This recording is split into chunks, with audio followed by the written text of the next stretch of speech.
हाँ जी बच्चे, आज डिस्कस करते हैं about the continuous functions. Last lecture में हमने लिमिट ऑफ द फंक्शन को डिफाइन किया था, ठीक है। तो अब हम कॉन्टिन्यूटी ऑफ द फंक्शंस को डिस्कस करेंगे। बच्चे, हमने एक्चुअली में ये चीज़ें पढ़ी हुई हैं कि कोई भी फंक्शन कॉन्टिन्यूस कब है ना।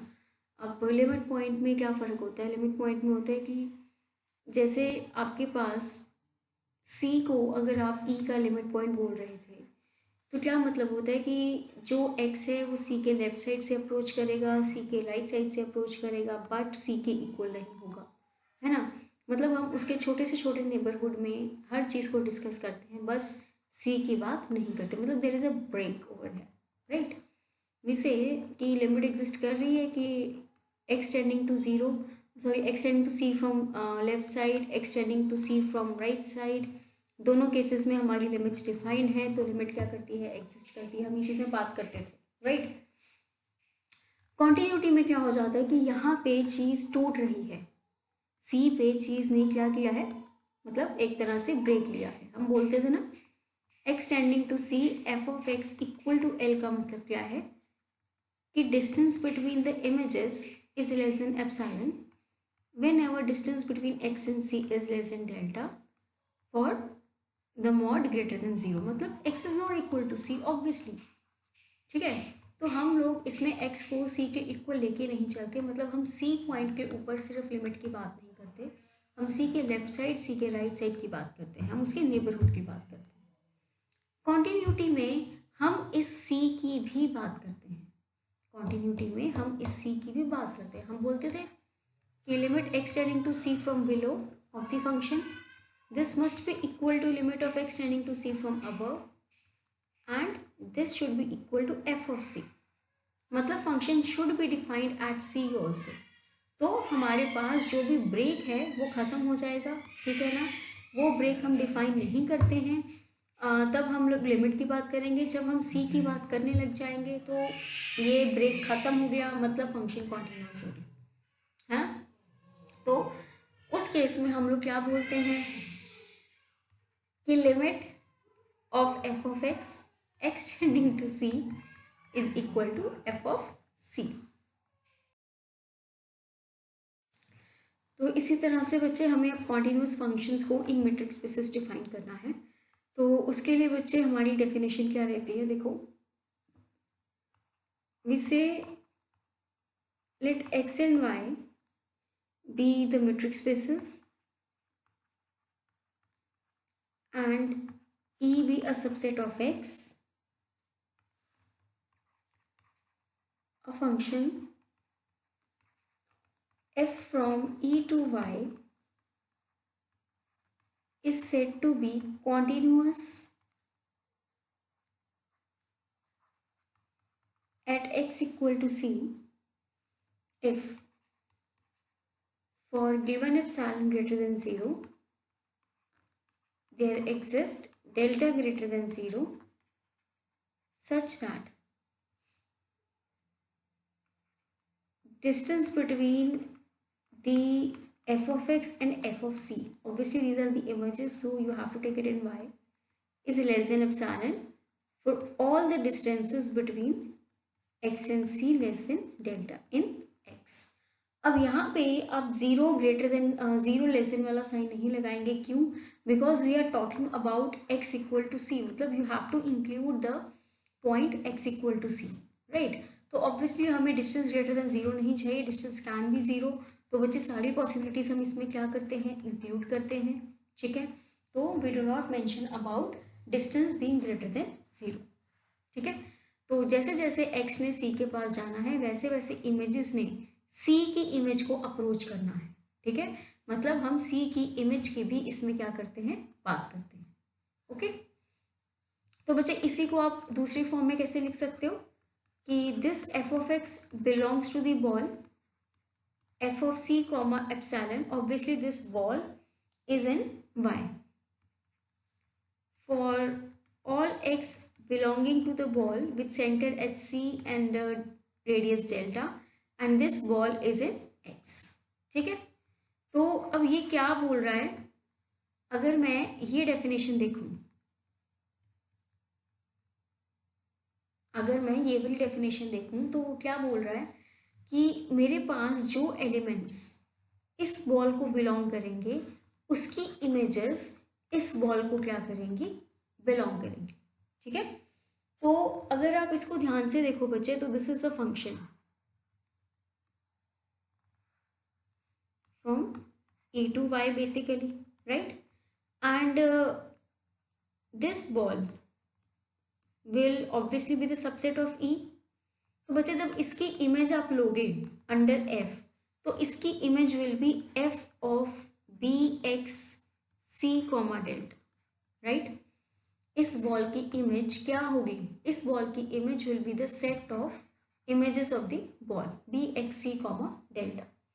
और बच्चे ये जो इमेजेस हैं, इस बॉल की इमेजेस जो हैं बच्चे, वो ऑब्वियसली जो इमेजेस हैं वो किसे बिलोंग करती हैं, आपकी b Y F C epsilon को। तो the set of images of the elements of this ball will also be a subset of the ball b Y F C epsilon, right. दोबारा देख लो बच्चे एक बार, मेरे पास यहाँ पे आया था कि f of x belongs to the ball f of c comma epsilon in Y for all the elements belonging to the ball B C delta in X। इसका मतलब क्या है कि कुछ एलिमेंट्स ऐसे हैं जो बॉल C डेल्टा को बिलोंग कर रहे हैं, राइट। और ये जो B बॉल है ये कहाँ पे है, ये ऑब्वियसली आपके E को बिलोंग करेगी या आपके X को बिलोंग करेगी, है ना। और हमने यहाँ से y तक क्या बनाया हुआ है, एक फंक्शन। तो बच्चे जो एलिमेंट इस बॉल को बिलोंग करते हैं, जो एलिमेंट इस बॉल को बिलोंग करते हैं, उन एलिमेंट्स की इमेजेस ऑब्वियसली यहाँ पर y में जाएंगी, है ना। तो set of all the images, set of all the images of images किसकी, of elements of the ball centred at c. ठीक है, ये कहाँ पे जाएगा ये सेट ऑब्वियसली जो भी इमेज है वो किस बॉल में जा रही है, इस बॉल में।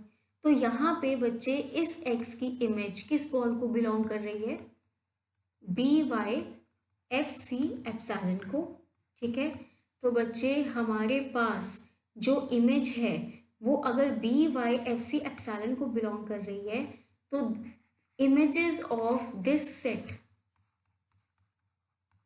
Images of this set will be a subset of B Y F C epsilon. जितनी भी इमेजेस हैं वो इसी में जा रही हैं। तो मतलब बच्चे ये जो सेट है ये आपका किसे बिलोंग करेगा, B Y F C epsilon. ठीक है, तो this is set of all the images. देखो ध्यान से पढ़ो, ये क्या है, set of all the images of the ball B x C delta. ठीक है, क्लियर हो गया। ठीक है बच्चे, तो ये वाला पॉइंट बच्चे बहुत ध्यान से एक बार पढ़ना, ठीक है, इंपॉर्टेंट पॉइंट है, ध्यान से इसको देखना, बार बार एक बार पढ़ के देखना कि अगर कोई एलिमेंट एक्स को बिलोंग करता है तो उसकी इमेज ऑब्वियसली वाई में जाएगी। और जो इमेजेस हैं वो किसे बिलोंग करती हैं, B Y F C epsilon वाली बॉल को, मतलब उस बॉल को जो एफ सी पे सेंटर्ड है। ठीक है, तो अगर इमेजेस ऑलरेडी उस बॉल को बिलोंग कर रही हैं तो इस बॉल की जितने भी इमेजेस होंगी वो सेट पूरा का पूरा इसका, इस बॉल का क्या बन जाएगा, सबसेट। ठीक है, it will be a subset, ये ध्यान रखना। ठीक है, तो हम लोग अगर कॉन्टिन्यूटी की डेफिनेशन को यूज़ करते हैं बच्चे, तो आप इस डेफिनेशन से अपनी इमेजेस वाली डेफिनेशन पे डेफिनेटली पहुंच सकते हो। ठीक है, तो ये चीज़ों का आपने यहाँ पे क्या रखना है, ध्यान रखना है। तो ऑब्वियसली अगर आप यहाँ पे ये बोलोगे कि if f is continuous at every point, जैसे यहाँ पे हमने बोला कि f is continuous at x equal to c, है ना, और एक्स आपका ई को बिलोंग कर रहा है, तो अगर F is continuous at every point तो वी से कि f is continuous on the set ई। अगर ई सेट के हर पॉइंट पे फंक्शन कॉन्टिन्यूअस है तो function is basically continuous on ठीक ठीक है। तो इसको बच्चे आप एक तरह से अपना रिमार्क बना लो या नोट बना लो, ठीक है। तो वो बोलते हैं कि a function f is said to be continuous on set E subset of x if f is continuous at each x belonging to E। ठीक है, ये हो गया एक आपको बच्चे क्या बोलता है वो कि if some c belonging to E is not a limit point, if some c belonging to E is not a limit point of E, then C is called an isolated point of E. Then C is called an isolated point of E। Obviously बच्चे अगर C आपकी E में limit point नहीं है, मतलब C का जो भी नेबरहुड है वो E के साथ अगर इंटरसेक्शन लेगा तो वो C के अलावा और कोई पॉइंट नहीं लेगा। मतलब every neighborhood of C does not contain infinitely many points of E, that means it does not contain any other point of E, right? तो अगर वो कोई और E का पॉइंट नहीं ले रहा तो ऑब्वियसली वो E के लिए क्या है, एक आइसोलेटेड पॉइंट है, ठीक है। तो अगर वो लिमिट पॉइंट नहीं है तो आइसोलेटेड पॉइंट है। तो this is a definition for isolated point, अकेला है। तो इंटरसेक्शन मतलब C के नेबरहुड का E के साथ intersection is singleton set C, तो मतलब वो अकेला खड़ा है, अकेले का मतलब वो आइसोलेटेड है, ठीक है। इसीलिए बच्चे हम लोग एक तरह से प्रूफ करते हैं छोटा सा, वो बोलते हैं let x and y be the metric spaces and E be a subset of x, ठीक है। let f from x to y be a function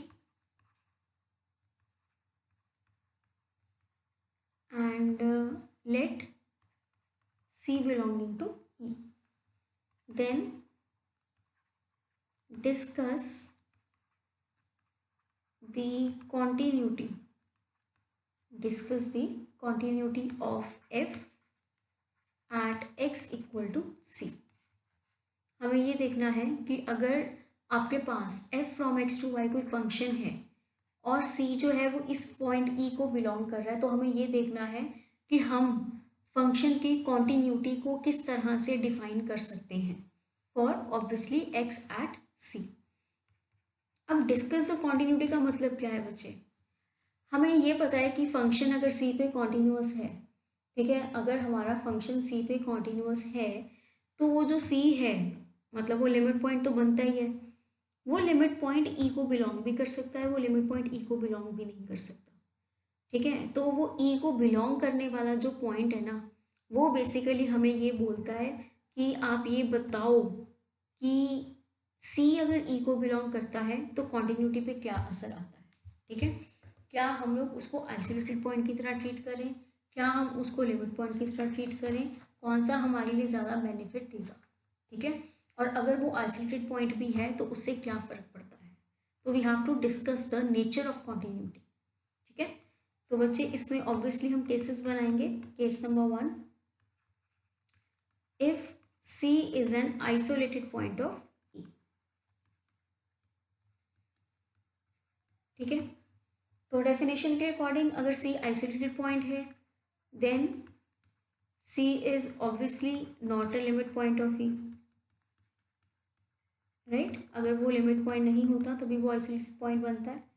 तो अगर वो लिमिट पॉइंट नहीं है दैट मीन्स C का जो भी नेबरहुड होगा जिसे हम ओपन बॉल बोलते हैं, it will not contain any point of E other than C, right? So this implies there exists delta greater than 0 such that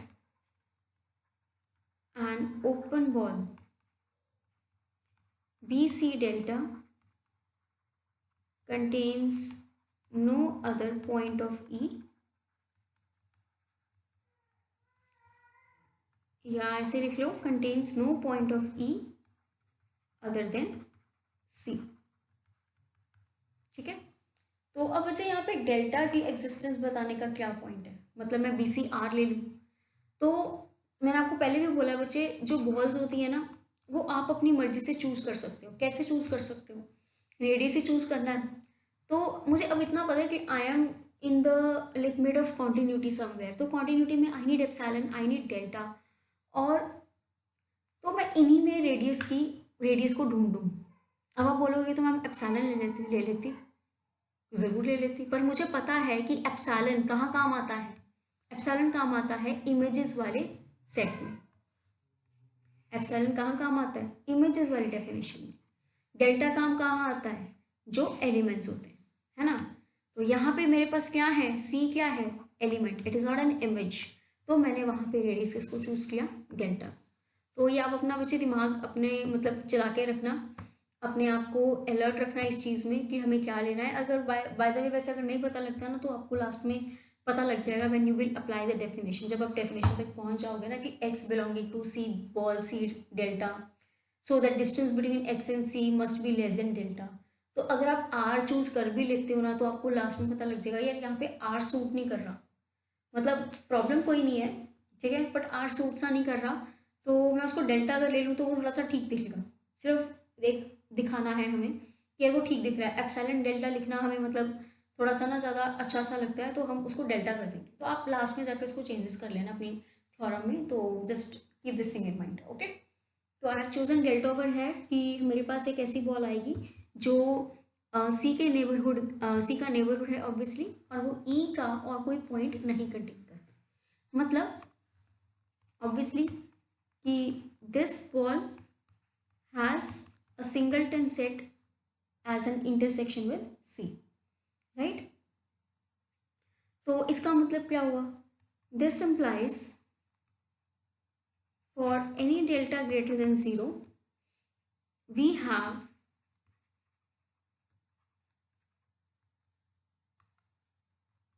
that distance between some x comma c is less than delta and some x belonging to e, ठीक है। तो that means this ball belongs to, this x belongs to the ball this and x belonging to c, that means this x belongs to this intersection, but this intersection is a singleton set c, so that means your x has to be c, right। तो आप यहाँ पे for any delta if कर लो, if we have some x obviously, ठीक है, कि कोई एक्स आपके पास है जो इन बॉल को भी बिलोंग करे और इस ई को भी बिलोंग करे, तो वो एक्स और कोई नहीं, कौन है? सी है, ठीक है। तो आप ये बोल सकते हो ऑब्वियसली कि distance of the images F of X and F of C, and images का डिस्टेंस कहाँ होता है बच्चे? वाई में। So this distance will be defined as this, कि आप x को बच्चे c पुट कर दोगे, तो यहाँ पे दोनों पॉइंट सेम हो गए। जब दोनों पॉइंट सेम होते हैं तो distance is always 0 and this 0 is less than epsilon, right. So आप ये बोल सकते हो कि this implies for epsilon greater than 0 there exist delta greater than 0 such that distance between the images is definitely less than epsilon whenever distance between the points is less than delta. So this implies your function is continuous at x equal to c. मतलब अगर c isolated point भी है तब भी आप अपने function को क्या बना सकते हो? कॉन्टिन्यूस, ठीक है ना। वो तो हर वक्त क्या रहेगा? फिर कॉन्टिन्यूस ही रहेगा अगर c आइसोलेटेड पॉइंट भी है, ठीक है, वो कोई फर्क नहीं पड़ता उस चीज़ से, मतलब it is always continuous, right. तो मैंने बच्चे यहाँ पे क्या किया है, मैंने बॉल को और ई का इंटरसेक्शन सी पॉइंट ले लिया था। उसके बाद मुझे क्या करना है, मुझे ये देखना है कि मेरे अगर इस सी का distance with x, with the points of x obviously, ठीक है, अगर उसका डिस्टेंस डेल्टा से छोटा है तो क्या उनकी इमेजेस का डिस्टेंस भी एप्सिलॉन से छोटा होगा? To prove the definition of continuity. तो वो मेरे पास आ गया था, ठीक है। So this proves my first point कि अगर सी आइसोलेटेड केस भी है तो भी हमारा फंक्शन क्या है, कॉन्टिन्यूअस, ठीक है। The function is continuous at x equal to C, that is at every isolated point of its domain, ठीक है।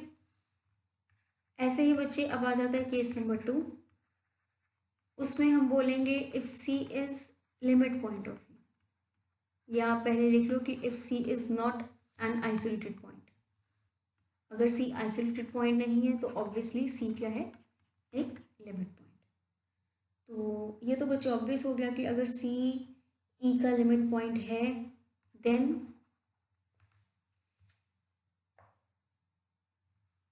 F is continuous at x equal to c, है ना। ये तो आपकी डेफिनेशन ही होगी एक तरह से। तो आप यहाँ पे ये बोल सकते हो कि F is continuous at x equal to C if and only if for epsilon greater than 0 there exists delta greater than 0 such that distance between the images is less than epsilon for all the distances between the elements of x which are less than delta, ठीक है। तो यहाँ पे आपने एक तरह से क्या करना है, अपनी कॉन्टिन्यूटी की बात कर लेनी है। तो इसका मतलब बच्चे क्या होगा, that is if and only if limit of the function when x is approaching to c is equal to f of c, ठीक है। सो दिस इम्प्लाइज कि अगर c लिमिट पॉइंट भी है तो भी आपका फंक्शन बच्चे क्या होता है, कॉन्टिन्यूअस। तो वो तो आपके बच्चे एक तरह से इफ एंड ओनली वाली कंडीशन हो गई। सो दिस प्रूव्स योर रिजल्ट, मतलब एक तरह से आपने हमारे x इक्वल टू सी के लिए क्वांटिटी को क्या कर दिया, प्रूव कर दिया, ठीक है। ऐसे ही बच्चे एक छोटा सा क्वेश्चन और है कि in a discrete metric space every function is continuous, in a discrete metric space every function is continuous. मतलब अब टू रिमाइंड कि what is a discrete metric space. Discrete metric spaces में बच्चे हम लोग एलिमेंट्स के बीच में डिस्टेंस डिफाइन करते हैं और वो या तो ज़ीरो होता है या वन, राइट। ज़ीरो होता है जब x a के बराबर है, वन कब होता है जब x a के बराबर नहीं है। हम यही दो चीज़ों की बात करते हैं, ठीक है। तो ये डिस्टेंस हमें डिफाइन किया हुआ है और हमने इस डिस्टेंस को दिमाग में रखते हुए, ठीक है, हमें अपने फंक्शन को क्या प्रूव करना है, कॉन्टिन्यूअस, ठीक है। तो बच्चे डिस्क्रीट मीट्रिक स्पेस है तो एलिमेंट्स ऑब्वियसली आपके एक्स में डिफाइन होंगे, ये एलिमेंट्स की बातें की गई हैं। तो दैट मीन्स आपका जो डोमेन है that needs to be defined under discrete metric space, ठीक है। जो आपका एक्स है that needs to be defined under discrete metric space. जो वाई है it can be any metric space, वहाँ पे कोई कंपल्शन नहीं है। क्यों? क्योंकि बच्चे हम यहाँ पे एलिमेंट्स की बात करते हैं, ठीक है। वो डिस्क्रीट मीट्रिक स्पेस से आपने फंक्शन को ड्रॉ करना है। जो आपका डिस्क्रीट मीट्रिक स्पेस है वहाँ से आपको फंक्शन को ड्रॉ करना है और आप फंक्शन किसी भी कोडोमेन पे क्या कर सकते हो, डिफाइन कर सकते हो, ठीक है। तो इसको बच्चे हम प्रूव करते हैं। तो वी विल से कि let X be a discrete metric space and Y be any metric space, ठीक है। Let f from x to y be a function. Let f from x to y be a function. Fine. तो and sum a belongs to x. Check करते हैं कि a के ऊपर continuity कैसे है। Then for some delta line between 0 to 1. हमें ये देखना है बच्चे कि हमारा लाइक x और a का डिस्टेंस है ना, हमें a के ऊपर अगर कॉन्टिन्यूटी चेक करनी है तो हमें ये देखना है कि जो x के पॉइंट्स हैं उसका बिहेवियर a के साथ कैसा है ना, कि आपका डिस्टेंस इसके साथ डेल्टा से कम अगर है तो वो हमें क्या बताता है। ठीक है, तो यहाँ पे मैं डिफाइन कर रही हूँ बॉल, कि ये बॉल हमारे पास क्या होगी। ओपन बॉल की डेफिनेशन क्या थी कि इस बॉल में वो सारे एलिमेंट्स जाएंगे जिसका डिस्टेंस ए के साथ डेल्टा से कम हो, है ना। और क्योंकि ये डिस्क्रीट मीट्रिक स्पेस थी तो यहाँ पे डिस्टेंस की वैल्यू या तो 0 होगी या 1, कि दिस डिस्टेंस इज ईदर 0 और 1, है ना। और जो डेल्टा है वो 0 और 1 के बीच में लाई कर रहा है ना। जो डेल्टा है दैट लाइज बिटवीन 0 एंड 1। तो बच्चे हमारे केस में इस डिस्टेंस की वैल्यू तो 0 ही हो सकती है ना, क्योंकि this distance is less than delta. तो बच्चे अगर यहाँ पे डिस्टेंस आपका 0 हो गया तो मतलब x और a क्या हो गए, इक्वल। मतलब जितने भी आप एलिमेंट्स यहाँ पे लोगे वो सारे के सारे एलिमेंट्स a के इक्वल आएंगे। So this set is a singleton set A। मतलब जो आप यहाँ पे ओपन बॉल्स ड्रॉ करोगे that will be the singleton set A। ठीक है, तो अब उसके बाद हमने बोला था कि what is the set of images of the ball, तो वो क्या होगा बच्चे,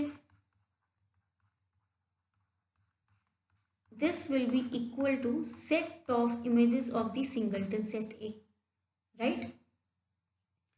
तो ये जो इमेजेस हैं आपकी this is obviously equal to, आप चाहे सेट की इमेज ले लो या आप एलिमेंट की इमेज लेके सेट ले लो, बात तो एक ही है ना। दोबारा सुनो, आप चाहे इस सेट की इमेज देख लो या एलिमेंट की इमेज देख के सेट बना लो, बात एक ही है। एलिमेंट की इमेज देख के सेट बना लो। तो this is basically what, this is set of images of the elements belonging to X. और जो सेट ऑफ इमेजेस होती हैं वो कहाँ जाती हैं, it belongs to the ball which is in Y. This set of images will belong to the ball which is in Y. So that means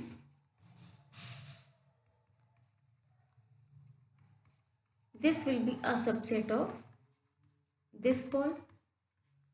ठीक है, so for epsilon greater than 0 there exists delta greater than 0 such that set of images of the ball centered at A is the subset of the ball with center f of A, right।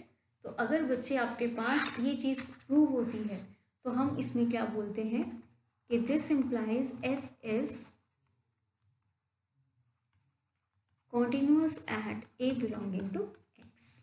ठीक है, यहाँ पे मेरे पास क्या prove हो जाती है, continuity.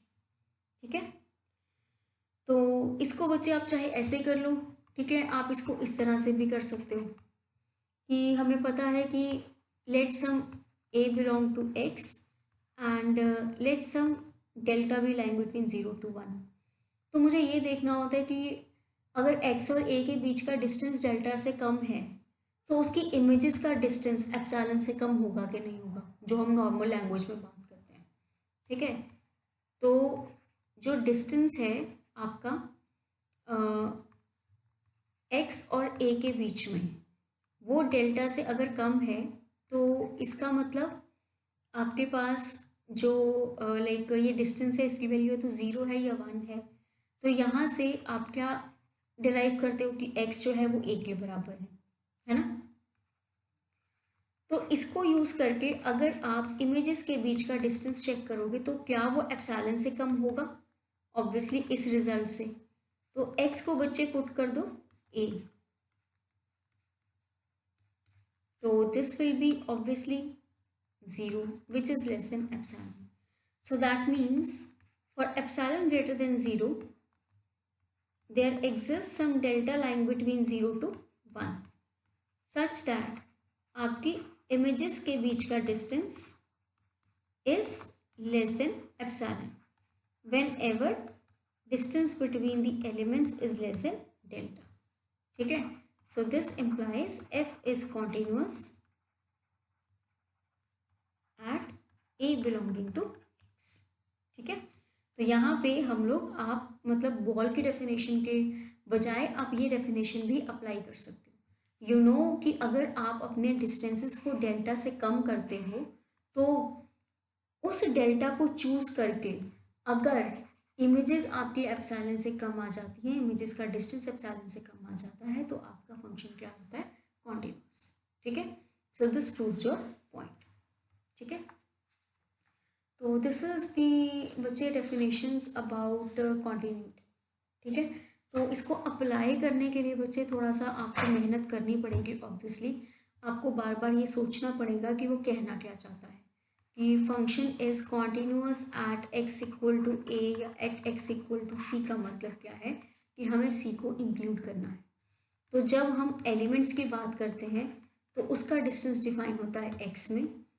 अगर वो डिस्टेंस डेल्टा से कम होगा तब इमेजेस का डिस्टेंस, अब इमेजेस किसके आसपास घूमेंगी, एफ ऑफ सी के आसपास. तो अगर वो डिस्टेंस कहाँ पे डिफाइंड है, वाई में, अगर वो डिस्टेंस एप्सिलॉन से कम होगा तो मतलब फंक्शन क्या है, कॉन्टिन्यूअस. ठीक है, तो बच्चे जब आपको प्रूफ करना हो तो आप बच्चे ये डेल्टा लेके आप ये प्रूफ करो कि इनका डिस्टेंस एप्सिलॉन से क्या है, कम है. अगर आप ये चीज़ प्रूव कर सकते हो तो आपका फंक्शन क्या हो जाएगा, कॉन्टिन्यूअस हो जाएगा. ठीक है, ठीक है. ऐसे ही बच्चे एक तरह से एक थ्योरम करते हैं छोटी सी. बेसिकली क्या है कि composite functions of two continuous maps is continuous. दो कॉन्टिन्यूअस मैप्स ऑलरेडी हैं, उसका एक कॉम्पोजिट फंक्शन बनाओ और उसे प्रूव करो continuous.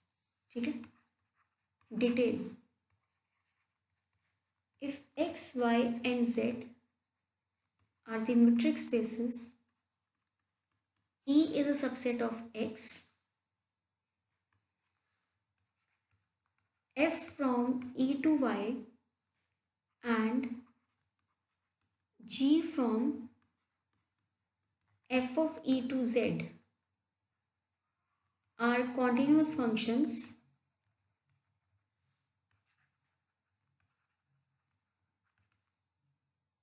such that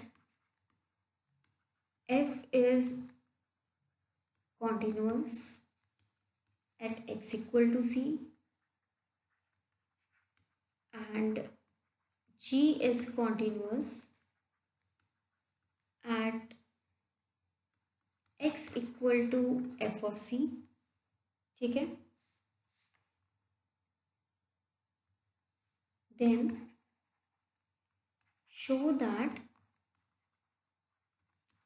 h is equal to GOF from E to Z is continuous. ये बच्चे एक तरह से इम्पॉर्टेंट है. देखने में स्टेटमेंट बहुत बड़ी लगती है बट है इजी. मैप्स को समझने की ज़रूरत होती है. एक फंक्शन है e to y.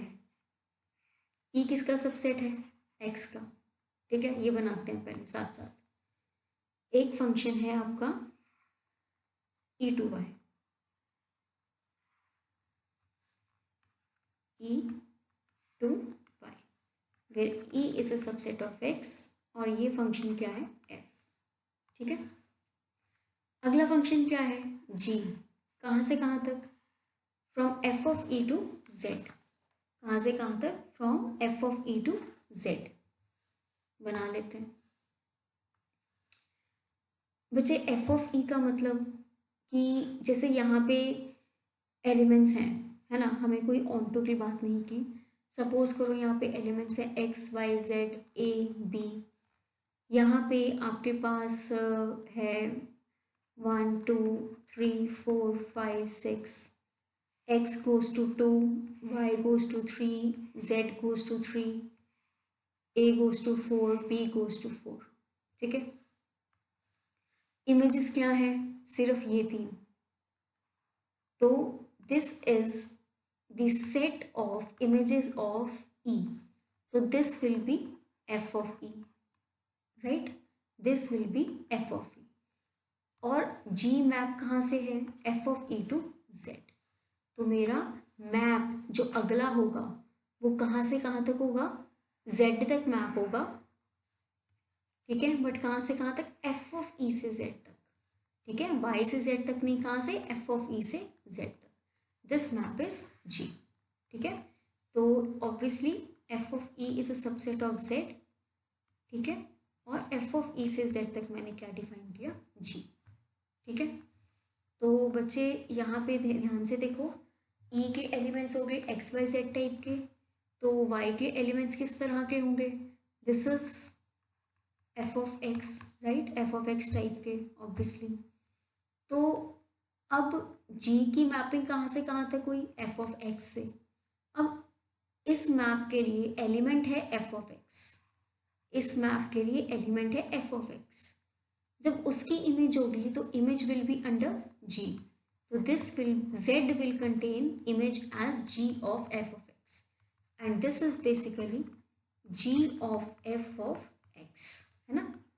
G of f of x का मतलब क्या हुआ, G of f of x।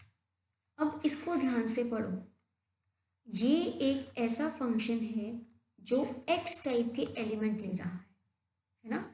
ये एक ऐसा फंक्शन है जिसके अंदर x टाइप के एलिमेंट हैं। वो x टाइप के एलिमेंट कहाँ से आ रहे हैं, E में से। वो x टाइप के एलिमेंट कहाँ से आ रहे हैं, E में से। तो obviously this map will start from E and go till Z, क्योंकि अब इस मैप के अंडर जब आप x की इमेज देखते हो तो वो कैसे की आती है, it is G of f of x, it is G of f of x। मतलब इस एलिमेंट की image is defined under the function G, है ना। तो अब आपको गिवन क्या है, f is continuous at x equal to c, G is continuous at x equal to f of c, ठीक है। तो यहाँ पे कोई f of c जो भी होगा पॉइंट उसके ऊपर कॉन्टिन्यूअस है। आपको प्रूफ करना है इस मैप को कॉन्टिन्यूअस, आपको क्या करना है, इस मैप को कॉन्टिन्यूअस, ठीक है। तो बच्चे आपने स्टेप बाय स्टेप कॉन्टिन्यूटी की डेफिनेशन लगानी है, ठीक है, और फिर आपने लास्ट में क्या करना है, अपने थ्योरम को प्रूफ करना है, ठीक है। तो अब इसमें इतना ध्यान रखना कि जैसे G of f of x है तो हम लोग G मैप से स्टार्टिंग करते हैं। जैसे सपोज करो पहले आप G from f of E to Z की लगाते हो, ठीक है। पहले आप इसकी कॉन्टिन्यूटी की बात करो, डेल्टा एप्सिलॉन ये सब आप ध्यान से चूज़ कर सकते हो। आपको प्रूफ क्या करना है, इसको मैं मुझे G of f को H नाम दे देती हूँ। जब आपने H को कॉन्टिन्यूस प्रूफ करना है तो आपको प्रूफ क्या करना है कि H मैप के अंडर जो इमेजेस हैं H of x, H of c, इसके इमेजेस का डिस्टेंस एप्सिलॉन से कम हो जब x और c का डिस्टेंस डेल्टा से कम होगा, है ना। और ये इमेजेस हैं z में, ये इमेजेस हैं x में। आपको लास्ट में इस स्टेप पे पहुंचना है ना, आपको लास्ट में इस स्टेप से पहुंचना है। तो बच्चे इस स्टेप के बीच में हमें अपने y को इंट्रोड्यूस करना होगा, ठीक है। तो आपने बच्चे क्या करना है, ऑब्वियसली स्टार्ट आप कहाँ से करोगे, फिर z वाले मैप से, मतलब आप G वाले मैप की कॉन्टिन्यूटी से स्टार्ट करो, फिर आप f को लगाओ, फिर उन दोनों को यूज़ करके आप अपने ये G of f वाले मैप को इंट्रोड्यूस कर दो, ठीक है। स्टेप बाय स्टेप करते हैं तो आपको चीज़ें ईजी लगेंगी। देखो प्रूफ में मुझे पहले हम ऑब्वियसली लेके चलेंगे लेट एप्सिलॉन मोर देन 0 भी गिवन। अब आपको गिवन है एक तरह से कि f from e to y and g from f of e to z are continuous.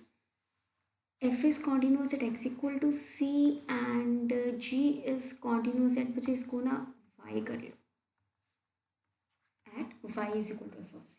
ठीक है, तो मैं यहाँ पे सबसे पहले मेंशन कर रही हूँ given g from f of e to z is continuous,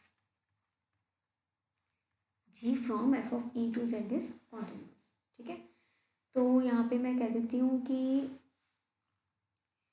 late at y is equal to f of c।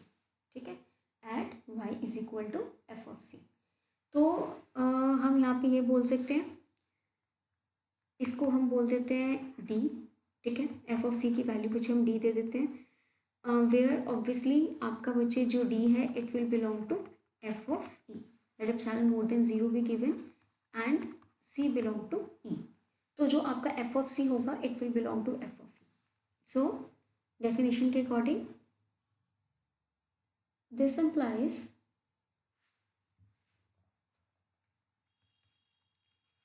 for epsilon greater than 0 there exists some delta greater than 0 such that distance of, बच्चे देखो y it is continuous at y is equal to d, है ना। तो बच्चे हमारा y और d का distance जैसे जैसे डेल्टा से कम होगा वैसे वैसे g of y and g of d का डिस्टेंस एप्सिलॉन से कम होगा for all the distances between y comma d less than delta.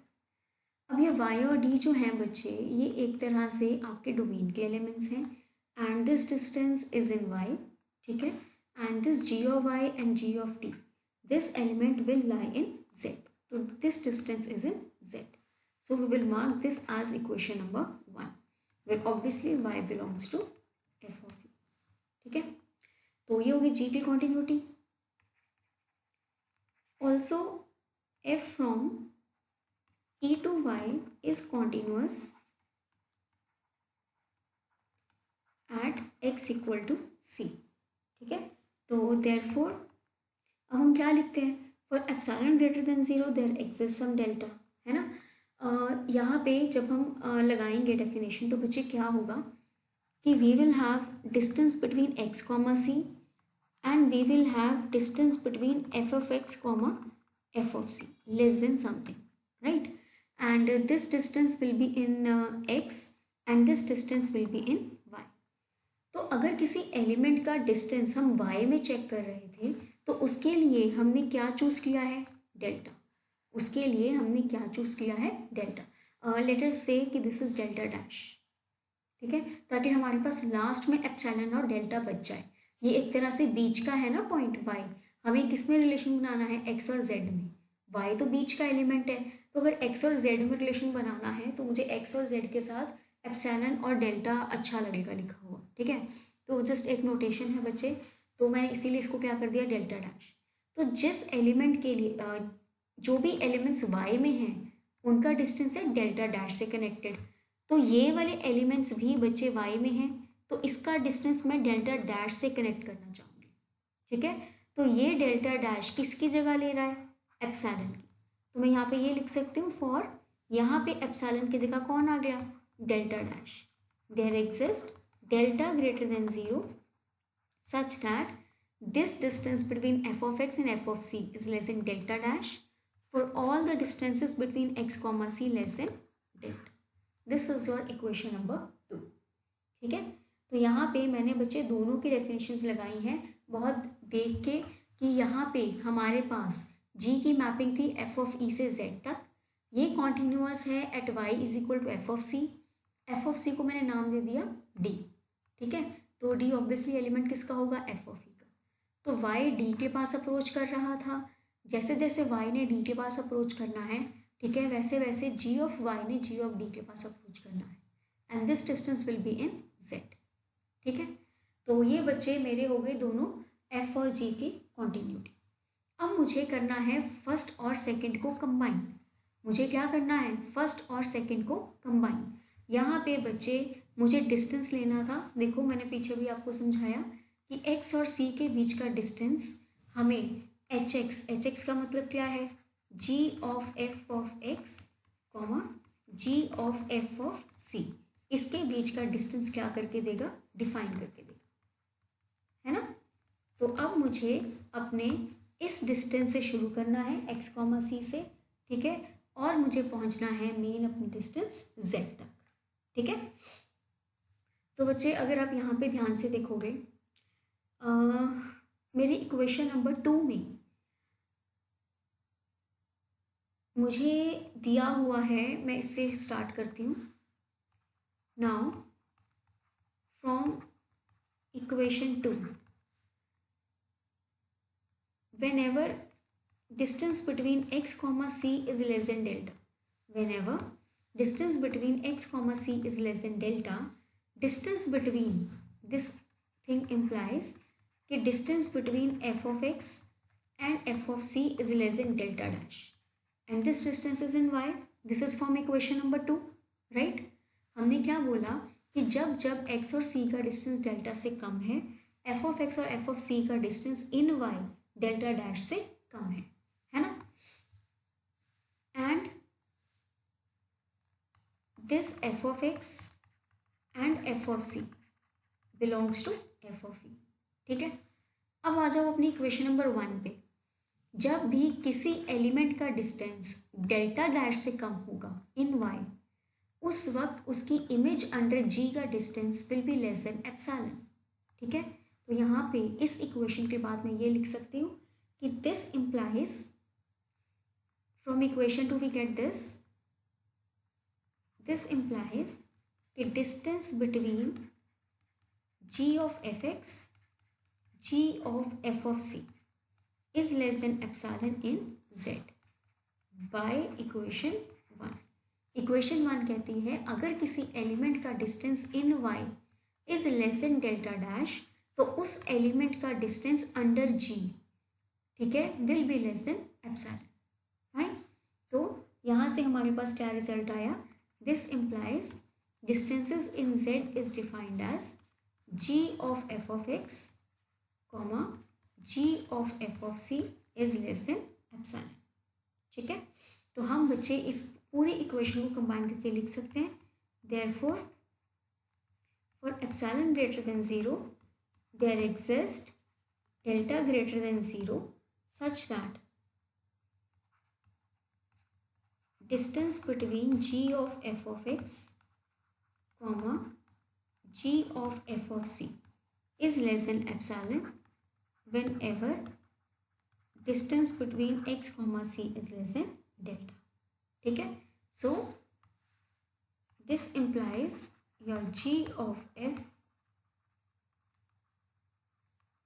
is continuous at x equal to c, but obviously your c is arbitrary point of e, so this implies g of f from e to z is continuous on e। ठीक है, hence composite functions of continuous maps are continuous, proved। ठीक है, तो this is all about your composite functions, composite functions की आपकी continuity. ठीक है, तो बच्चे इन चीज़ों का ध्यान रखना कि आपने अपनी लाइक स्टेटमेंट्स कैसे अप्लाई करनी है। जैसे f की कॉन्टीन्यूटी है, ठीक है, g की कॉन्टीन्यूटी है, जी की कॉन्टीन्यूटी के बाद आपको एच की कॉन्टीन्यूटी लगानी है, तो इन चीज़ों का आपने क्या रखना है बच्चे, ध्यान रखना। ठीक है, तो ये एक बार रिवाइज कर लेना। इसमें आपको कोई प्रॉब्लम आएगी तो आप मुझे बता देना। अगला टॉपिक बच्चे ऑब्वियसली अगले लेक्चर में करते हैं, पहले अपना इतना अच्छे से रिवाइज कर लो। ठीक है।